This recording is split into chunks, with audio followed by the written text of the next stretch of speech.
Okay, so today we are going to talk about the concept of electrolysis.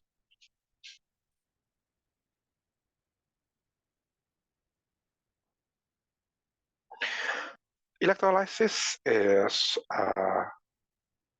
quite a useful reaction in chemistry, and they are often uh, asked in tests.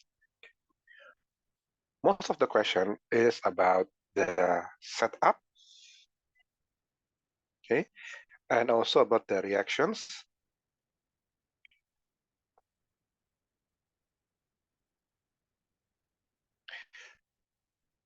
The reactions and the product. So let's go directly into the setup for the electrolysis. In electrolysis, we're going to have it all start with an equipment that we call power supply. Power supply is basically an electron pump. It's going to take energy, and they're going to take away an electron from one side, okay, and they're going to give the electron away out of another side of them. The taking of the electron is going to be facilitated by a conductor that we call an electrode. We're going to have two electrodes, one each in the ends of the power supply. Now, this electrode is going to be immersed into a liquid. The liquid is going to contain ions.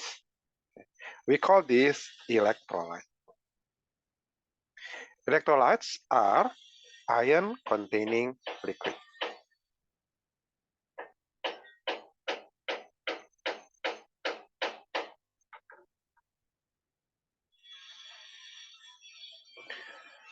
We can also call them ionic substance.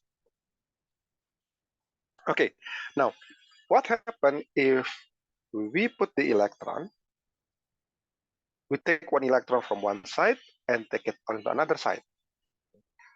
The first electron that electron is taken away from it is going to be positively charged.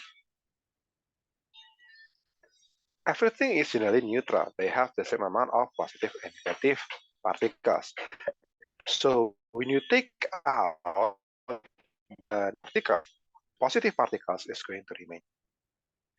On the other hand, we're going to have on the left-hand side, we have an electrode, a substance that initially neutral. But if something that is neutral, you push into it negatively charged electron, it's going to be negative charge then.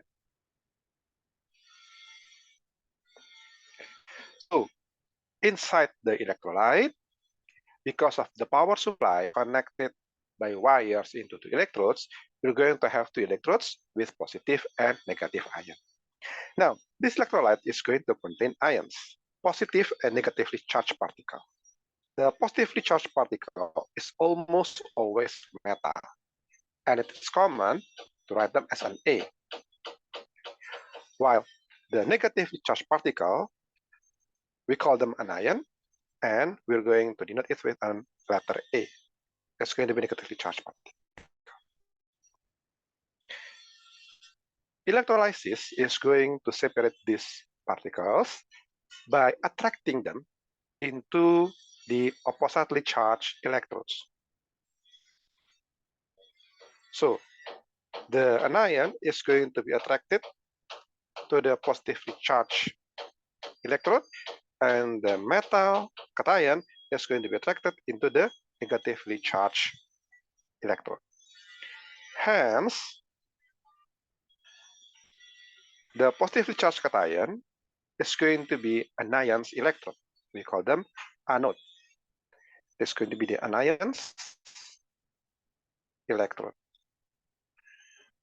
While the other one here, it's going to be the cathode, because it's going to be the cations electrode.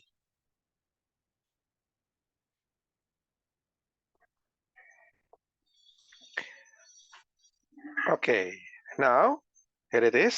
With this, we see that we have a full electronic circuit. There are three changes how electricity is worked out in this region, in this setup. On the first part, you're going to see here that in the external circuit, it's going to be the electron moving in wire. Goes from the anode, go to the power supply, and out into the cathode. Now, afterward, inside the cathode and anode, we're going to have reactions.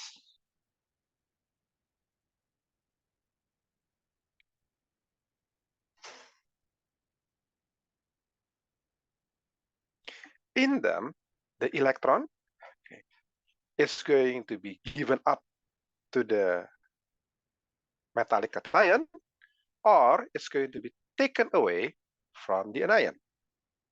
So in this case here, we're going to see that the electron is going to jump to the metallic cation, or it's going to be taken away from the negatively charged anion.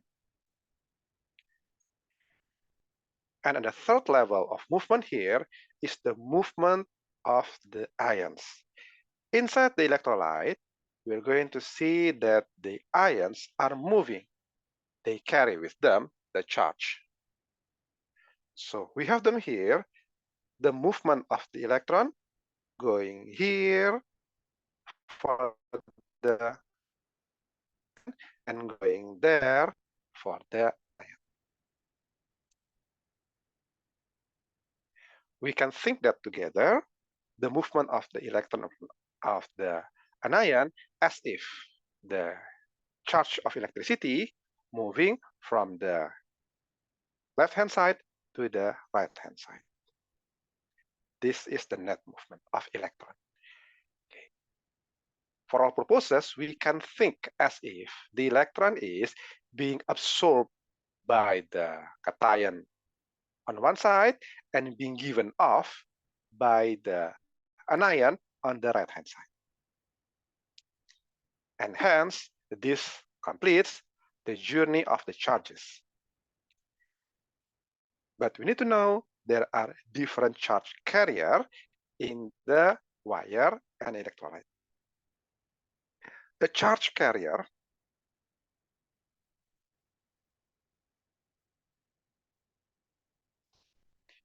for the wire here or external circuit is going to be the electron itself. In the electrolyte, into the internal part of the electrolysis system, it's going to be the ions. Ions moving, carrying the charge with them. What charge?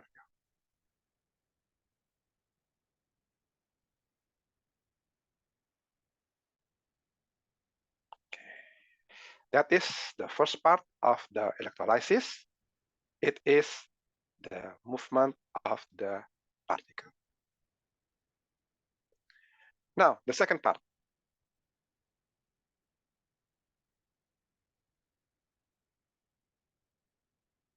We're going to talk about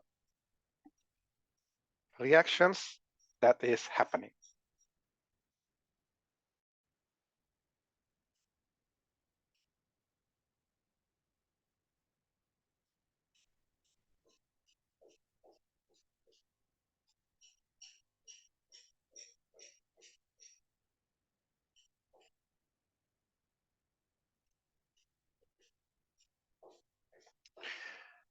In this case here, we need to know that electrolysis is, we need several information about electrolysis before we can find out the reaction. First, we need to know the type of the electrolytes.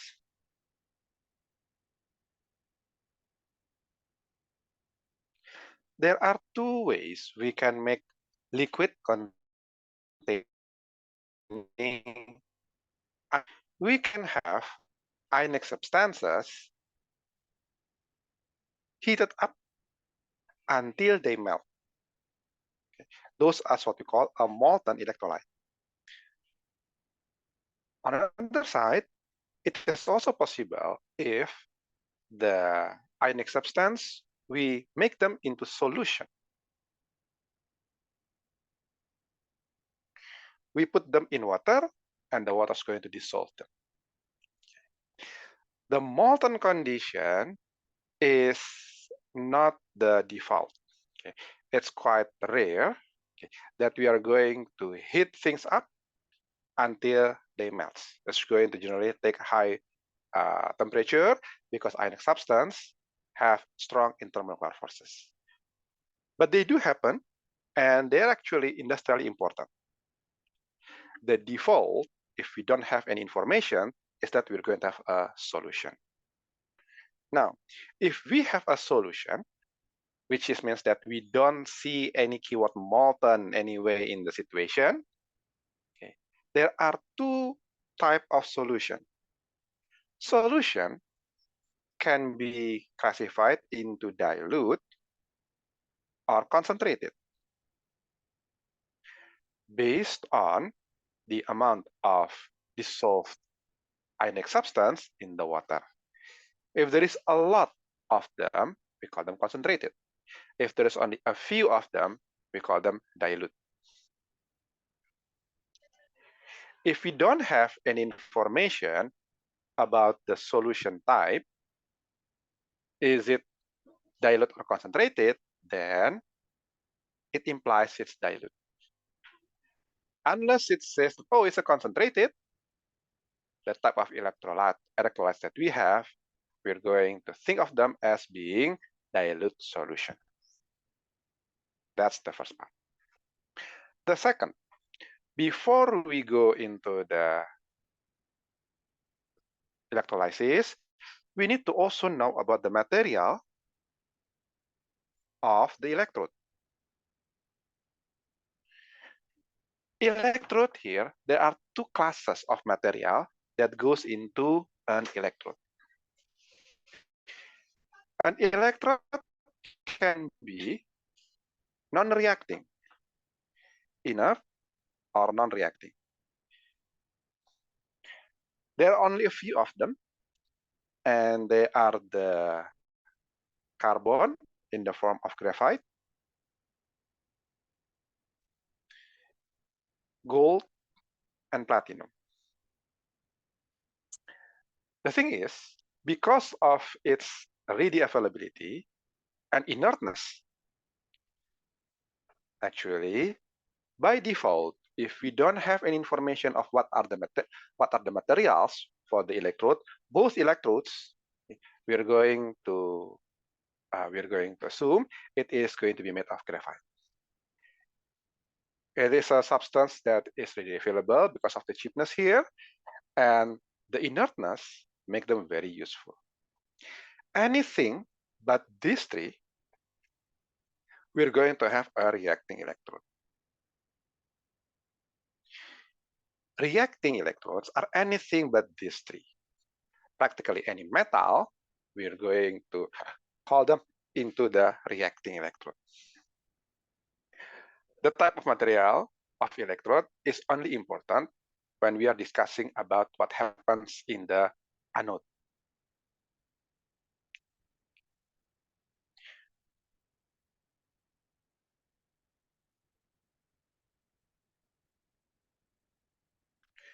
The material that is made up the electrode is not important when talking about the reaction that happens in the cathode. Now, after taking the type of the electrolytes and the material of the electrode here, then we need to know about the substance that make up the ions itself.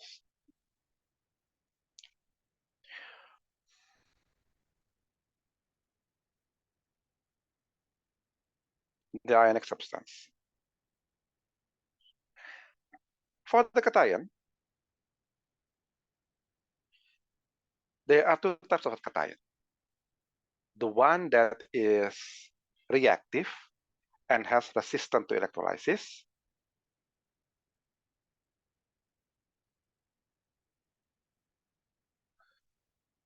Those are group 1, generally group 1 and group 2 material. Okay. We can also pull them here, aluminum. And because of the way because we see them as being non-reacting, we're going to put hydrogen. Those are the material that is going to be resistant to electrolysis. If this material is in a solution, they will refuse to be electrolyzed. And in that case, water or the products made from water will be electrolyzed. For the cation, anything else is going to be undergoing the electrolysis.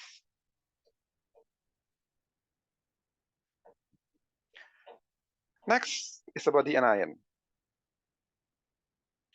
The anion will consist about what we call the oxyanion and the non-oxy. Oxyanion, they contain oxygen in it.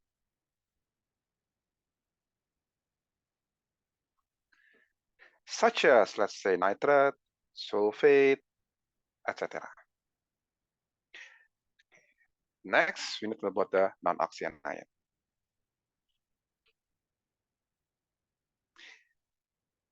In non-oxyanion, we need to also know about their concentration. But it's also discussed already in the type of electrolysis, so we're not going to discuss them further. Okay.